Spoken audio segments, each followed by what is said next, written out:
Hello, friends. 25th of November, 2021. The significance of human phenotypes in culture. Because every individual has a personality that is transmitted throughout his body or face. The quality of a civilization's culture is dependent on the collective historical memory and the role models it bequeaths to its youth. That is to say, on the education that cultivates the critical thinking of its young and their modes of behavior, the modes of behavior that its citizens should aspire to. What must be stressed, though, however politically incorrect as it may sound, is that education is not solely affiliated with school or family, but also with the racial and cultural roots that collectively nourish the image and values of any given society, ethnic group, or nation. Yes, even phenotypes play an important role in the formation of a collective identity, as witnessed in the idealized composure phenotype of classical Greek statuary, with which the members of one of the highest forms of human civilization identified once. The term phenotype stems from the Greek words pheno and typos, meaning showing and type, respectively. And although phenotype is mainly used in genetics to refer to an individual's observable traits, such as skin color, eye color, height, etc., in its literal sense, it transcends racial or physical characteristics by also encompassing a person's composure, as dictated by mode of behavior, way of dress, use of language, overt manifestation of values, and most importantly, cultivation, or the lack of which. Our Greek forefathers knew that every individual has a personality, as I said, and character that are transmitted throughout his or her body and face. They also felt that only beauty, as the strongest force, could cultivate the desired ethos, so they invested heavily in the idealistic sculpture of human phenotypes, whether of gods or athletes, that would inspire in their citizenry an upstanding stance in life. Hence, to this day, the Greek word for statue is non-existent in any other language. Surprised? The word is agalma, a derivative of the verb agalin, to please and to honor, to uplift spiritually, to the world of ideas, the sublime. Unlike the crude English word statue for these superb forms, which merely refers to the static posture of a human figure, which stems from the Latin statua, and in turn from the Greek word istimi, which means to stand, unmoving. The Greek label, agalma, defines the phenotypical purpose of the sublime human form, which is none other than to inspirit and uplift the onlooker, and through its stance and beauty, to guide him or her to the desired virtuous composure that actualizes a potentially heroic, upstanding human being.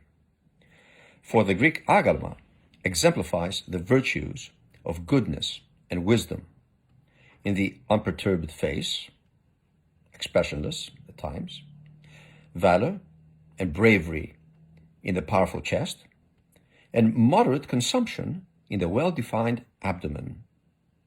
Even the modest size of the genitals, if I may, represent restraint against the baser passions that may work to the detriment of spiritual, intellectual development in a person. And no, these agalmata are not naked.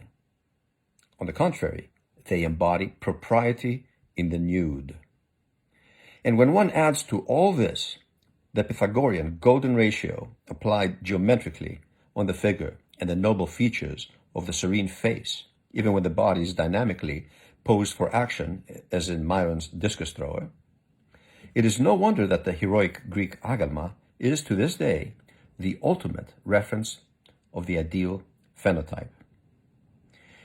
In 2019, the BBC ran a documentary entitled The Body Beautiful, Art and Thought in Ancient Greece, stressing the impact that Greek sculpture still has on gym goers the world over to emulate the physical form of a Greek god or athlete, as it was chiseled on marble over 2,000 years ago. In fact, even those who are totally unindoctrinated, completely ignorant of history, try to endeavor to emulate this form, even so unwittingly, since the Greek role model of beauty has been so hardwired throughout the Western world, the Western world's mindset, that to this day, the highest praise conferred on one's physical beauty is he or she looks like a Greek god or goddess. Even Frank Sinatra alludes to this in the lyrics of My Little Valentine. Is your figure less than Greek? Is your mouth a little weak when you open it to speak? However, when there is absence of the aforementioned agilmatic virtues, what emerges from modern gyms are either grotesque, buffed up, exterminator-like caricatures or buffoons, or Ken and Barbie looking airheads with animated smiles to adorn morning TV gossip shows or soap operas. It seems that with the advent of our consumer societies, all those former Greek values that had once given birth to all that was good and noble about the Western world, and eruditely studied in all universities, began to take a nosedive. For the human being is no longer considered the measure of all things, as Protagoras suggested. The human being has been displaced by the ephemeral values of profit, superficial or virtual beauty, and materialistic consumption. A Black Friday world. Within such framework, forces serving the financial interests of the few have been creating wars and circumstances that aim to wrest third world populations from their cultural hearths, to indiscriminately mix in all the metropolises of the West. Since no common phenotypes emerge from such multiracial, multicultural quagmires, social cohesion is non-existent. And as such, no upright citizen mentality can be cultivated as it was once enjoyed by the Greek city-state, or even the Greek village for that matter, up until recently, where common racial features, language, and culture meshed to produce a civilization that still make all who study it sigh with longing. And how could it not be so? Since where incompatible phenotypes coexist, everything is blurred through interracial, intercultural miscegenation, as lately peddled in a Netflix-like world where social unrest, violence, and ugliness reign supreme. Art and music that emerge from such incompatibility follow suit. And they are representative of this toxic environment, which is hardly conducive to any kind of human development. Besides, throughout world history, there has not been even one single representation of a noteworthy multiracial, multicultural civilization. And by civilization, noteworthy civilization, let us not confuse technological development with culture. For in a civilized state, technology is used to serve the basic axiom, the basic value of a setting that forges upstanding human beings and which secures the safety of its members. Aristotle himself stated that for a human being to fully develop his potential, he needs to have full participation in his or her community, social and political. Today, this is hardly the case in any modern metropolis. And I can cite modern Athens as an unfortunate example, since the once most crime-free city in the world has been experiencing unprecedented crime and violence ever since its neighborhoods began to turn multiracial and multicultural since the early 90s, the advent of globalization. The recent beatings in the news and stabbings, even between adolescents of various ethnic and racial backgrounds in the Greek capital, speaks volumes of what has always lain in store for humanity in like environments. And all this because, as it is impossible to produce good wine, allow me the metaphor, as it is impossible to produce good wine with indiscriminate admixtures, so it is unachievable for an ethnic or racial quagmire to ferment into anything conducive to an amiable culture. When I posted all the above thoughts in Greek, this is what this whole paper, this whole essay in my mind was prompted from. A friend commented that violence in cities may not be a consequence of multiculturalism, but a result of violent computer games and like content in films, and not necessarily, as I said, multiracial, multicultural environments. In particular, he cited the perverted San Andreas or GTA game and the blood-shedding brutality promoted in American films, which are increasingly emulated throughout the world's film industry.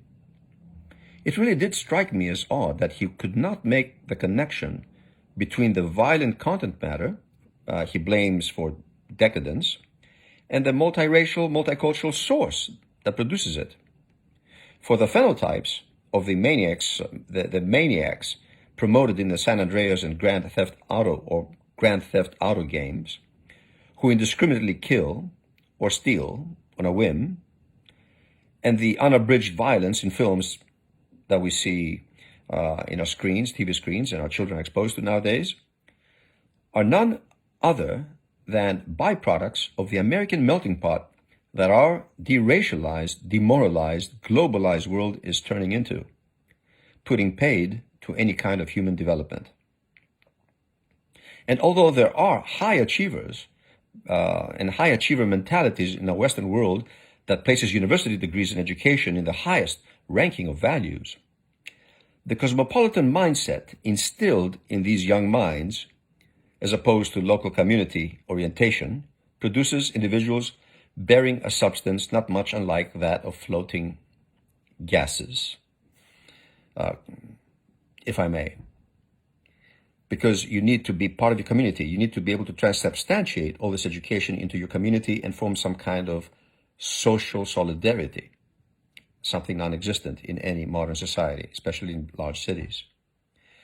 Of late, the values of such subversions in films, Netflix-like films, are often portrayed in our modern world's representation in art, through art. Ever since Picasso, post-industrial revolution, the human form, in lack of any Grecian composure, as the one behind me, is often fragmented, phenotypical of the absence of the agalmatic Grecian values of cultivated wisdom, valorous bravery, and moderate consumption.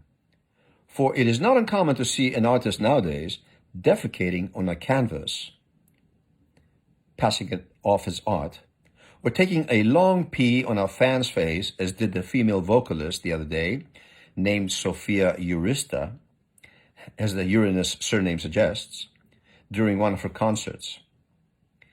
Maybe this is just what the universal order of things was meant to lead us to. Maybe this is the order of things, whether it may be forebode the death of civilization or the decomposition that must hopefully precede a renaissance. Hopefully, I state. As things may stand, the English poet John Keats himself, who lived in the 19th century, he was enamored with the Greek phenotype to the point that he sat in front of a Grecian urn and praised it in his poem "Ode on a Grecian Urn." And of course, he believed that, as many of his era who studied the classics believed that Greek art could guide any misguided age, suggesting that the only hope for humanity was to bring back the classics in our mindsets. So I would like to read the last stanza of his poem, Ode on a Grecian Urn. Thou silent form dost tease us out of thought, as doth eternity, cold, pastoral.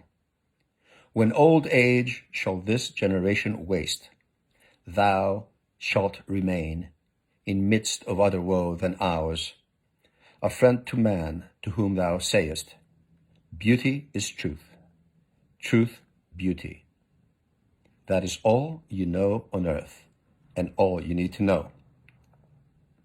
For the time being, my friends, in closing, as things stand today, if the Roman Cicero were alive to witness the course of humanity, he would once more expostulate, O tempora, O mores, what times, what morals.